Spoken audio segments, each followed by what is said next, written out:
Tonight, we are still waiting the Senate's first procedural vote, as you look live at the Senate floor there, on the Trump administration's effort to claw back billions of dollars in federal spending, much of it from foreign aid and public broadcasting. The president is pressuring reluctant Republicans to get on board. Here's senior congressional correspondent Chad Pergram. Republicans often chatter about cutting spending. We are $37 trillion in debt. We do need to tighten the belt. Get rid of this wasteful spending and help restore trust again. But there's worry that Senate Republicans could stumble trying to cut $9 billion recommended by DOJ. We should be able to do that in our sleep, but there is looking like there's enough opposition. To court votes, GOP leaders slashed $400 million in cuts from the package, restoring money for the global AIDS program known as PEPFAR. There was a lot of interest among our members in doing something on the PEPFAR issue. You're still talking about a $9 billion rescissions package, even with that small modification. Still, Democrats won't help. They've changed and added a small amount on the foreign aid proposal, but it still leaves an enormous vacuum that China and Russia will fill. Republicans say silencing public broadcasting is long overdue. North Dakota Public Radio, about 26% of their budget is federal funding. To me, that's more of an indictment than it is a need. There's a race for the Senate and House to pass the same bill by a Friday night deadline, but the Senate changes could complicate that. We wanted them to pass it unaltered, as we did. So we'll have to process that. $9 billion is just 1/10 of 1% of federal funding. DOJ initially promised more than $1 trillion in cuts. What does this say for the party if they can't even pass this bill, this piddling amount of money? I think we're going to lose a lot of credibility, and we should. Budget Director Russ Vought met with Senate Republicans earlier. He aimed to convince skeptics to support the plan. A test vote comes tonight. Brett? Chad, also there's this effort. Why did this plan to consider cryptocurrency bills blow up in the House today? Well, 9 Republicans rebelled to block the House from debating a trio of crypto bills today. Conservatives say the plan did not go far enough, barring the Fed from creating its own cryptocurrency. And Bitcoin fell by 3% in trading today. Brett? Chad Pergram live on the Hill. Chad, thanks. Commerce Secretary Howard Lutnick is here. All right, Mr. Secretary, what's been going on behind the scenes with this economic engine? Well, you've got more than $15 trillion of committed investment coming into America. So we know the economy is going to be on fire. You know it. Plus, you've got the tariff revenue pouring in. So Donald Trump is feeling very, very strong. And that strength is going to show up in his trade deals. So what he said to Indonesia today was very simple. Open your whole market. And I mean, open it. No tariffs, no trade barriers. And you can only pay us 19%. Think about Donald Trump. He's opening markets for our businesses to export, and he's earning us 19% to pay down our debt. I mean, he is fixing the trade deficit point by point. All right, so we'll be able to have Fox News pumped into Indonesia so every single person in that country can watch Jesse Watters primetime? Exactly. That's exactly it. And we're going to do that. We've got it in Vietnam so far. You're already in the UK, so that's that's so good. But we've got lots of deals. All right, good. We've got lots of deals on the table, and it's up to the president to decide which ones he wants to do and which ones does he want to press the pedal to the metal and add more heat to the fire. But that's really on his desk, and that's what he's dealing with every day right now. All right, so we got a huge AI arms race, Mr. Secretary. The other day, I saw a robot walking through San Francisco. I think he was jaywalking. But how soon are we going to see these things take over? Everyone's talking about AI. Well, look, AI is going to help us create advanced manufacturing in America, right? So we're bringing in all these trillions of dollars of investment, and we're going to need 5 million workers to build these factories and work in these plants, the AI plants, the fabs for semiconductors, the pharmaceuticals, they're all coming home. And we need automated plants to help us because, let's face it, those 5 million people, we've got 5 million people to go to work in these factories. We don't have 50 million. So we need the automation to take this $15 trillion and really reshore manufacturing back to America. And when are we going to start cutting these ribbons on these big, big investment projects? We've got a lot of great announcements, a lot of money, but when do they break ground? Oh, I get invited to these things all the time. I mean, if I went to these ribbon cuttings, so basically what's happening now is they're starting to move dirt, right? They're clearing fields, they're doing dirt. You had Micron, which went to $200 billion investment in memory bandwidth, semiconductor memory, building in Boise, Idaho, just job after job after factory after factory. They're coming, and they're coming now. So I would say 1 year from today, you're going to see more than 1% GDP growth just from Donald Trump's plans of bringing in these factories, and building these factories in America is going to add more than 1% GDP growth in a year. All right. We want to see these factories more than we wanted to see those Biden electric car charging stations. He only built 7. So let's see if we can beat that, Mr. Secretary. Good to see you. Thank you so much. Welcome back. From the big, beautiful bill to the next stage in President Trump's plan to save taxpayer cash, turning spending cuts from DOGE into law. The Senate set to take up a rescissions package this week that would claw back around $9 billion in federal spending. The House approved the bill back in June. They approved $9.4 billion in rescission cuts. That's what was asked for by the White House. The Senate, though, just made some changes to the package. In a moment, we're going to head back to the House. We're going to head back to the Senate in a moment and get a little bit of insight on why they carved out some $400 million from the ask from President Trump. But let's have a quick refresher on exactly the terms we're talking about and how one goes about putting together spending packages. First, Trump's big, beautiful bill was passed through the reconciliation process. That's a special legislative process designed to speed up changes in spending and tax policy, but only spending and tax policy. It is essentially somewhat of a budgeting mechanism that allows the House and the Senate to pass legislation with only a simple majority, 51 senators, for example, to pass a reconciliation bill. But then what is, therefore, rescissions? Well, simply put, it's the cancellation of previously approved government funding. Rescissions are proposed by the president, as I mentioned, forwarded by the White House over to Congress, approved by Congress. It's the kind of spending cuts that DOGE went through with a fine-tooth comb and suggested to the president. Now, when it comes to the $9 billion in cuts on this rescissions package, what are we talking about specifically? Well, this is the Senate's proposal. $7.9 billion in cuts to USAID and other foreign assistance programs, and $1.1 billion in cuts for the Corporation for Public Broadcasting, which runs NPR and PBS. That adds up to a little less than the $9.4 billion the House and the White House wants to cut. Republican lawmakers are staring down, by the way, a deadline of Friday to get this measure to President Trump's desk. So where does this all stand? Joining me now is Louisiana Senator John Kennedy, who's also a member of the Budget Committee. Senator, thanks for being with us here today. I think let's start with the $9 billion package that's rumored to be coming out of the Senate. First of all, does that even have the votes in the Senate? Can you get 51 senators to approve $9 billion in cuts? Well, I'm embarrassed to say I don't know. We had a luncheon meeting today. OMB Director Russ Vogt came over and tried to explain the bill. I was pretty discouraged after the meeting. I would describe the meeting as organized grab ass. I mean, a million questions of Russ, a lot of whining. Put this in context. The president's asking us to reduce spending by $9 billion. Yeah, that's a lot of money, but that's 0.1% of the budget.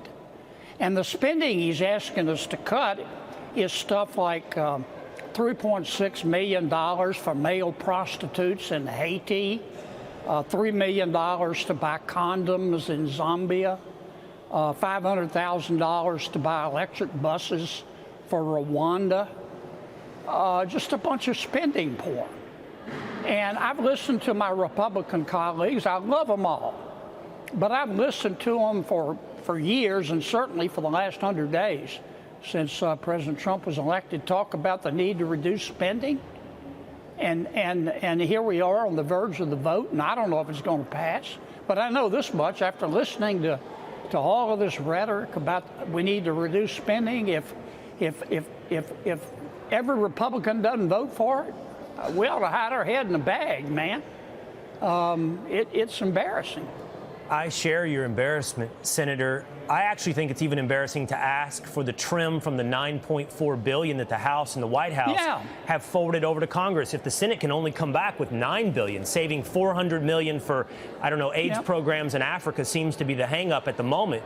I think that would be somewhat embarrassing for the Senate. And I don't know who we're talking about, Senator. Collins, Murkowski, McConnell, Tillis. I don't know who we're talking about, but that would be embarrassing, much less it would be complete travesty to not even be able to get, as you point out, 0.1% of federal spending approved to cut. Well, yes, the bill has been reduced by $400 million. I don't know why. I sat next to Eric Schmidt at lunch. He's handling the bill.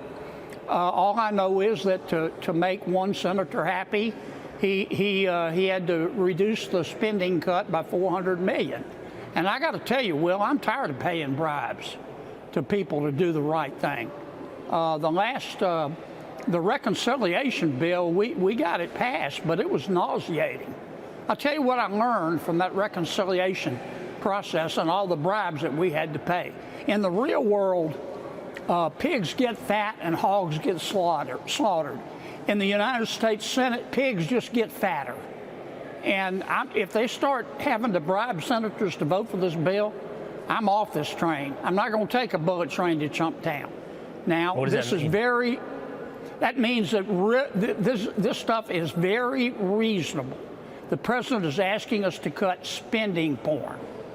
And I'm going to raise fresh hell if they have to start reducing it even more to bribe senators to get them to vote. I'm sick of it.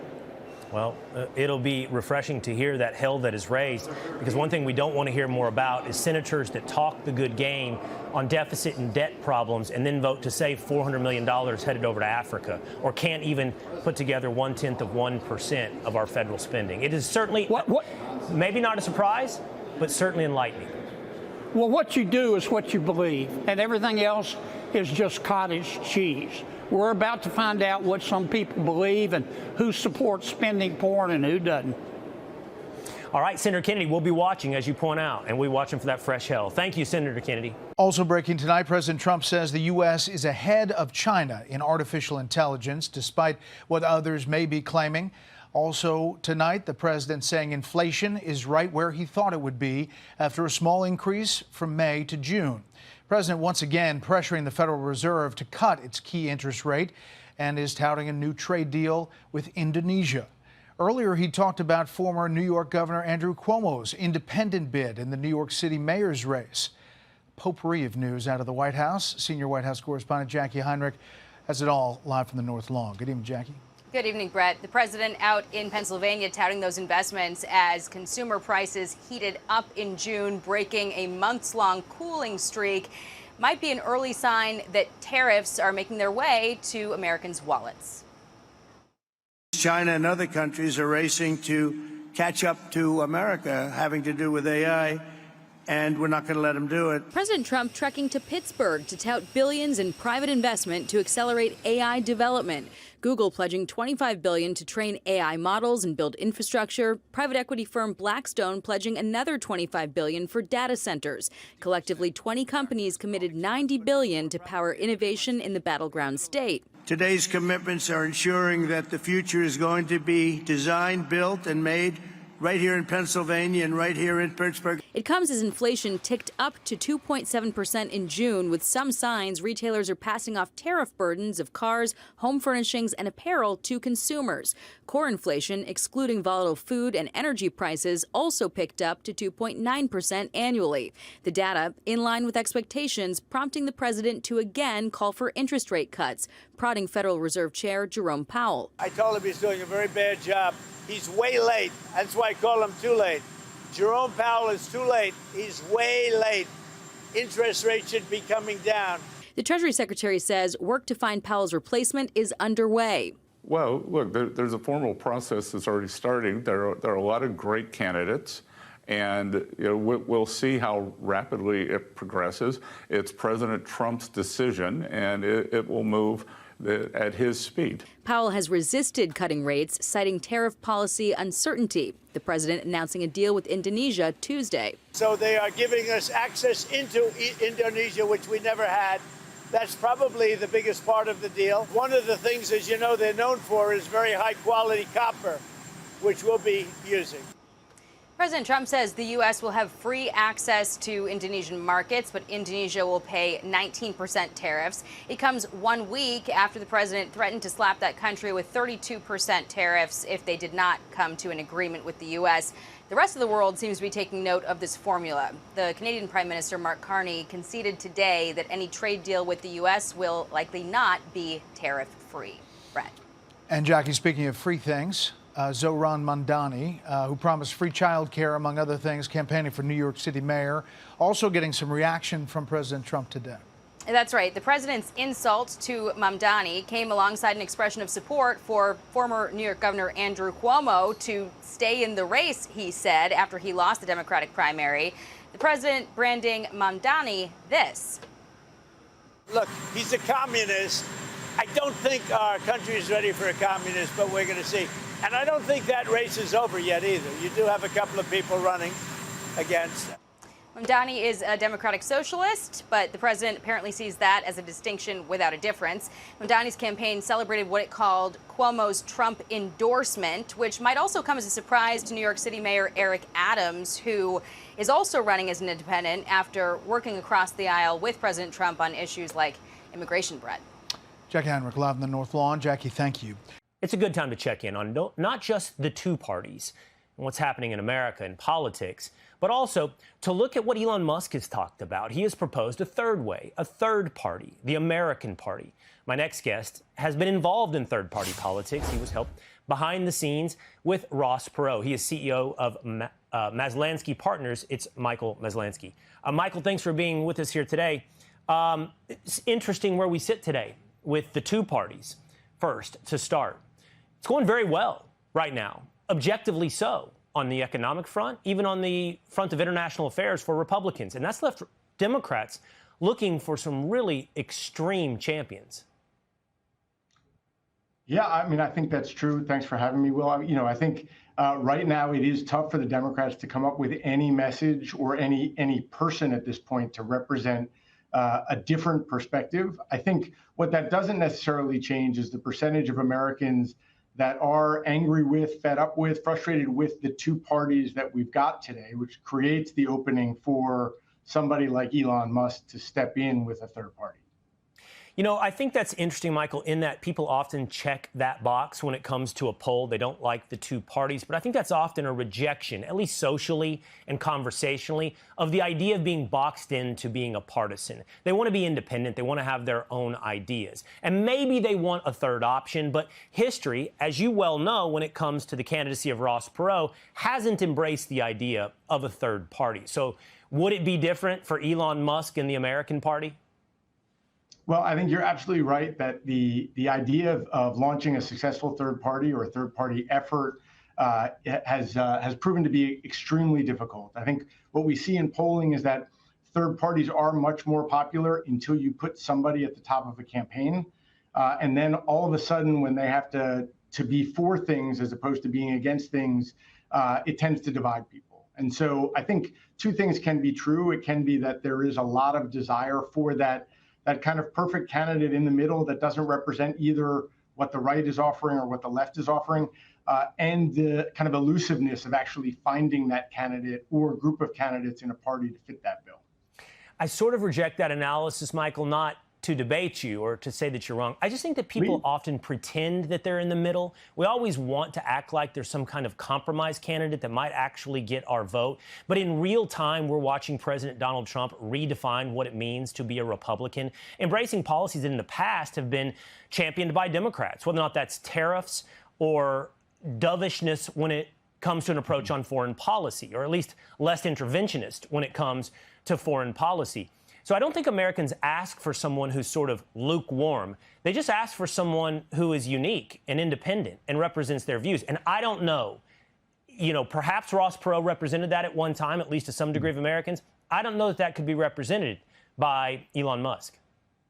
So here's where I'd push back on you a little bit, in that the candidates that we've seen, even President Trump, a majority of the population, more people voted for him than the other side, more people voted for him than ever before, but it wasn't a majority.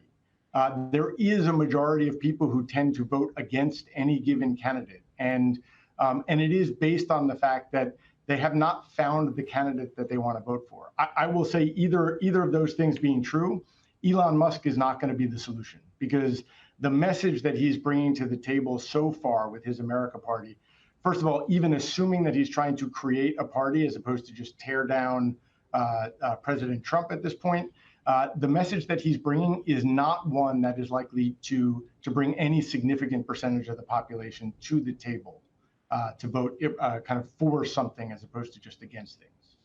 I've seen you write about that you have to offer up what you're for, not just what you're against. You have to have inspirational language that guides people to you, not simply academic language. And I think you're right on that when it comes to communication styles. I think that we need to measure the moment. And the moment is that the United States happens to be doing very well right now, regardless of the sort of hyperventilization about Donald Trump. And he right now is representing the most diverse and unique political coalition in my lifetime, and perhaps over the last 100 years in American politics. It's kind of hard to launch a third party or define yourself as a Democrat when you're in the midst of a total iconoclast redefining American politics. And that's right now, Donald Trump. Michael, it's good conversation, though. I appreciate you being here. Thanks for having me, Will. All right, we can report tonight the Trump economy is now firing on all cylinders, adding on to the already historic levels of investment and committed investments, over $10 trillion in the U.S. that he has been able to secure. President Trump announced a $92 billion energy and innovation investment in Pennsylvania. Take a look. We're back in Pittsburgh to announce the largest package of investments in the history of the Commonwealth of Pennsylvania, and it's not even close. I don't imagine it's too close. I don't think second is too close. That's a big statement. This afternoon, 20 leading technology and energy companies are announcing more than $92 billion of investments in Pennsylvania. And the good news, it didn't stop there. Rolls-Royce announcing a $75 million investment to expand their South Carolina plant, and minor MP materials stock soared following the huge announcement of a $500 million deal, a $500 million deal with Apple today for rare earth minerals that will reinforce Apple's U.S. supply chain. By the way, that's smart and good. President Trump also announced a, quote, great deal with Indonesia after threatening a 32% tariff and after months of frustration over the Fed Chair Jerome Powell's absolute refusal to lower interest rates. The Treasury Secretary, Scott Bessent, said the formal process to find his replacement has now begun. He can't leave soon enough. Donald Trump put out today, Fed should cut rates by 3 points, very low inflation, $1 trillion would be saved. Despite the strong economic news, Democrats want to hyperventilate over, quote, an inflation report, which is 2.7%. Oh, far below the out-of-control numbers we saw under Biden and Harris. Where was the mainstream liberal state-run media mob then? Democrats also shockingly forgot to mention core consumer prices rose less than expected for a fifth straight month. Here with reaction, he is the host of Kudlow on our sister station, the Fox Business Network. Larry Kudlow is with us. Here's my perspective. Largest tax cut in American history. I'm a supply-sider. Reagan dropped the top marginal rate from 70 to 28%. Revenues doubled. I believe when you cut taxes, it increases revenues. It doesn't decrease. I do believe you need to get spending under control, too. Put that aside. Add to that the president's commitment towards energy dominance. We can be an energy-rich country. 10, now moving towards $11 trillion, trillion with a T, in committed money in manufacturing for semiconductor chips, which we need to build here, pharmaceuticals, which we need to be manufactured here, automobiles, which again will be manufactured here. The president's announcements today. I see the foundation now completely set for incredible economic growth, probably within a year. I hope I'm right. You're the expert. Am I or am I not? I think you're right on target. Look, this was a supply side, big, beautiful bill. Tax cuts, plenty of incentives to invest in America, deregulation, more energy production. I mean, what you saw in Pittsburgh was fabulous, a combination of technology companies and energy companies. It's a terrific thing. If we had a decent governor in New York, we might have the same thing. But I want to talk about the CPI, Sean, just for a second, because you got all these lefty media types trying to hit Trump over the head with something called tariff inflation, and then they're covering up for all the mistakes and mismanagement of Jay Powell at the Fed. So, look, Trump's been president 5 months. Since January, the consumer price index is up 1.8% at an annual rate. That is a terrific number, 1.8%, all right? Joe Biden cumulatively had 20% when he was president, all right? So why is the Fed target rate at 4.5%, which is over twice what the actual inflation rate? It's crazy. It should come down. The president is exactly right. Fed should have lowered it. The other thing I want to say is, tariff inflation, okay? So bear with me. Yes, some items are affected by tariffs, and the prices have gone up, okay? Household furnishing being one, computers being another. But, Sean, here's what fell in this report, and no one's reporting this, okay? Used cars down, new cars down, airline fares down. They all fell, their prices. Eggs down, okay? Snacks Gas. down, hotel and motel prices down, milk down, Energy. butter down, cereals down. I mean, come on. There's no tariff Energy inflation down, here. energy I'm sorry. down. That hits. All right, so let me ask you about this. Energy was up a little in this report. Okay, gas prices are at the lowest they've been in 5 years over the 4th of July holiday. So gas has been down significantly since he became president. $11 trillion in committed investment in manufacturing in the country. High-paying career jobs for Americans. That's great for the economy. Tax cuts great for the economy. Check, check, check. And how all the consternation about the president negotiating trade deals that are fair and that we don't get ripped off, $11 trillion in commitments, but also June is the first month in 20 years where we have a budget surplus. How did that happen? Well, it happened because revenues are holding up, all revenues, despite what the left-wing CBO is trying to tell us. Revenues are holding up. They're useless. The other thing it's worth, Trump is right. If you had lower interest rates, we'd have less interest expense on the debt. The Federal Reserve does not have to build a $2.5 billion Taj Mahal on the Potomac, which, by the way, apparently doesn't meet any number of criteria for capital planning. And look, the revenues are going to come in 10 years. The tariff revenues, which are helping America and going to onshoring and making trade freer and fairer and a level playing field. You're talking $3 trillion over the next 10 years. And I agree with you. The Laffer curve will work. Lower tax rates mean higher tax revenues. The USA is on a roll. They are on a roll. We have to go, Larry, but I'll say this. Beside itself. Doesn't know what to do. Jerome Powell needs to go. Goodbye. Get out.